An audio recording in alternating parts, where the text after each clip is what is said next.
అందరికీ నమస్కారం అండి. నా సాహితీమాలకు స్వాగతం.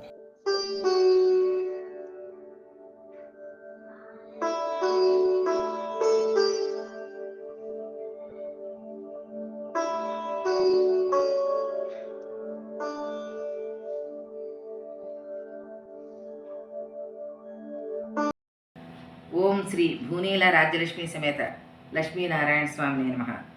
అవనిగడ్లో వేంచేసి ఉన్న శ్రీ భూనీల రాజ్యలక్ష్మి సమేత లక్ష్మీనారాయణ స్వామి దేవాలయమునకు ధర్మకర్తలం మేము.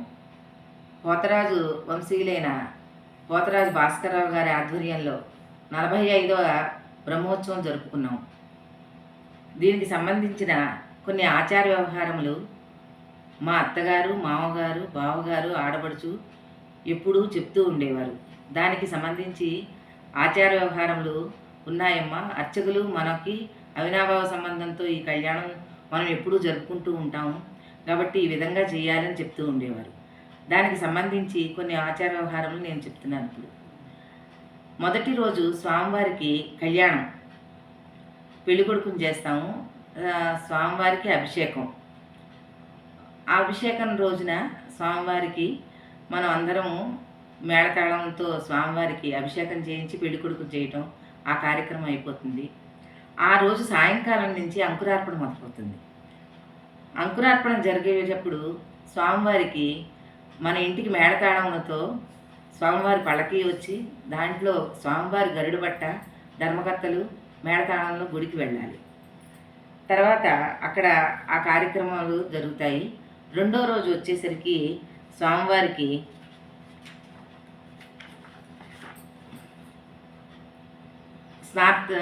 నృసింహ జయంతి జరుగుతుంది. రెండో రోజు స్వామివారికి నృసింహ జయంతి రోజున మన ఆచార వ్యవహారంలో స్వామివారికి పెసరపప్పు, పానకానికి సంబంధించిన బెల్లము అన్నీ మనం ఇవ్వాలి. ఆవాడే మనం అర్చకులందరినీ మన ఇంటికి రమ్మని ఆహ్వానిస్తాం. కుటుంబ సభ్యులతో బంధుమిత్ర సపరివారంగా మా ఇంటికి రావాలని మనం ఆహ్వానిస్తాము. దాన్నే స్నాతక కబడి అంటారు. దానికి సంబంధించి అక్కడ వేడుక బాగా జరుగుతుంది. ఆ వేడుకలో అందరం పాలు పంచుకుని స్వామివారి సాయంకాలం కళ్యాణానికి అందరం వేడుకగా వెళ్దామని అందరం అనుకుని ఆ సాయంకాలం నుండి స్వామివారికి సంబంధించిన తలంబ్రాల బియ్యం, పూలు, పళ్ళు, మంగళసూత్రములు, తర్వాత యజ్ఞోపవీతం ఇవన్నీ స్వామివారి పల్లకీలో పెట్టుకుని దానికి సంబంధించిన అఖండ జ్యోతికి సంబంధించిన డబ్బా, నూనె డబ్బాకి పసుపు కుంకుమ పూలతో అలంకరించి ధర్మకర్తల సమేతంగా అందరం కలిసి ఇంటికి వచ్చిన బంధుమిత్ర సపరివార సమేతంగా అందరం స్వామివారి కళ్యాణానికి వెళ్తే అర్చకులు మనకు వచ్చి ఆహ్వానించి మనల్ని తీసుకుని వెళ్ళి స్వామివారి కళ్యాణం జరిపిస్తారు. అక్కడి నుంచి మూడో రోజు రథోత్సవం జరుగుతుంది. ఆ రథోత్సవం రోజున దీనికి కూడా ఒక ఆచార వ్యవహారం ఉందని మా బావగారు ఎప్పుడు చెప్తుండేవారు. అవాళ రోజున కుంభం పోయటం అంటారు. ఆ కుంభాన్ని చాకలి అన్నం వండుకుని తీసుకుని వస్తుంది. కుండ నిండా అన్నం వండి స్వామివారి ఎదురుగుండా గడ్డిపరిచి దాని మీద బట్ట వేసి ఆ స్వామివారికి నైవేద్యం పెడతారు.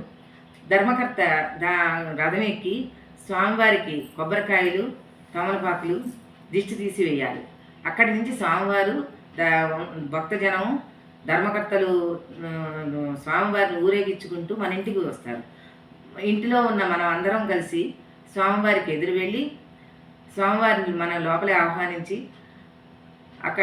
అక్కడి నుంచి స్వామివారికి సమర్పించే మనం బియ్యము, పెసరపప్పు కలిపిన బియ్యం, కొబ్బరికాయలు, అగరబత్తి, కర్పూరం, అర్చకులు మేళతాళములతో కోలాలతో ఎదురు వచ్చి మన ఇంటి లోపల పెట్టిన అవి తీసుకెళ్ళి స్వామివారికి సమర్పించి మళ్ళీ తీసుకొచ్చి లోపల పెడతారు. అదొక ఆచార వ్యవహారంగా జరుగుతుంది అని బావగారు ఎప్పుడు చెప్తుండేవారు. ఆనాటి నుంచి ఈనాటి వరకు అదే విధంగా మేము చేస్తున్నాము. ఆవాటి రోజున స్వామివారికి ఈ భక్తజన సమూహం అంతా చాలా ఆనంద వేడుకలు జరుపుకుంటాం. ఆ రోజున అది కూడా చాలా చూడదగ్గది, చాలా బాగుంటుంది. ఇక నాలుగవ రోజున స్వామివారి ధ్వజ అవరోహణ జరుగుతుంది. అప్పుడు దీనికి కూడా ఒక ఆచార వ్యవహారం ఉందని బావగారు ఎప్పుడు చెప్తుండేవారు. దీనికి ఆ ఆవరోహణ ఆవరోహణ అయిపోయిన తర్వాత ఆ గరుడ బట్టని స్వామివారికి సమర్పించి ఆ స్వామివారి పల్లకీలో పాలకులు ఈ ఆవరోహణ గరుడ బట్ట తీసుకుని వచ్చి మన ధర్మకర్త ఇంటికి ఇవ్వాలి. ఆ విధంగా ఆనాటి నుంచి ఈనాటి వరకు జరుగుతూనే ఉంది. ఆ విధంగాను అక్కడితో కార్యక్రమాలన్నీ పూర్తయినట్టు అవుతుందన్నమాట.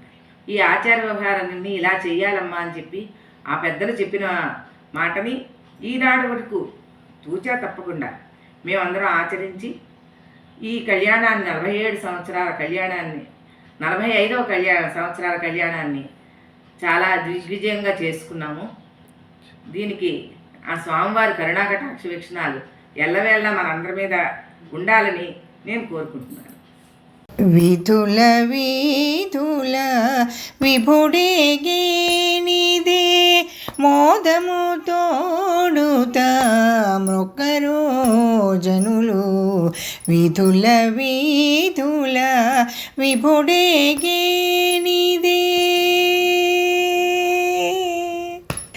గరుడధ్వజమదే కనకరథం బదే గరుడధ్వజమదే కనకరథం బదే అరదముపై హరి అలవాడే గరుడధ్వజమదే కనకరథం బదే అరదముపై హరి అలవాడే. ఇరుదెసెలనున్నారు ఇందిరయు భువియు ఇరుదెసెలనున్నారు ఇందిరయు భువియు పరగపగములు పట్టరో జనులు. ఇరుదెసెలనున్నారు ఇందిరయు భువియు పరగపగములు పట్టరో జనులు. విధుల విధుల విభుడేగేనిదే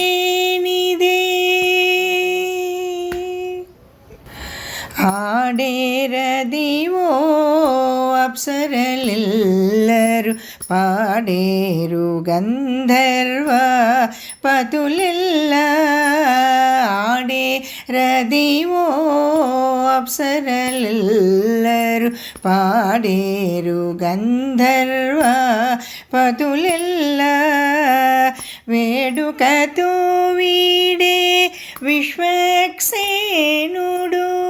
వేడుకతో వీడే విశ్వక్సేనుడు కోడిందరుల కొలువరో జనులు. వేడుకతో వీడే విశ్వక్సేనుడు కోడిందరుల కొలువరో జనులు. విధుల విధుల విభుడేగేనిదే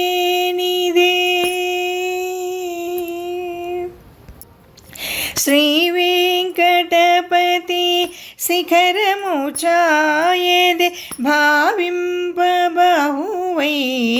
భవములవే వైభవములవే. శ్రీ వెంకటపతి శిఖరము ఛాయదే భావింపబహువై భవములవే వైభవములవే. గోవింద నామపో ఘోషణలిడుచును గోవింద నామపో ఘోషణలిడుచును దైవోబితడని తలచరో జనులు. గోవింద నామపో ఘోషణలిడుచును దైవోబితడని తలచరో జనులు. విధుల విధుల విభుడేగేనిదే మోదము తోడుతా మొక్కరో జనులు. విధుల విధుల విధుల విధుల విధుల విధుల విభుడేగే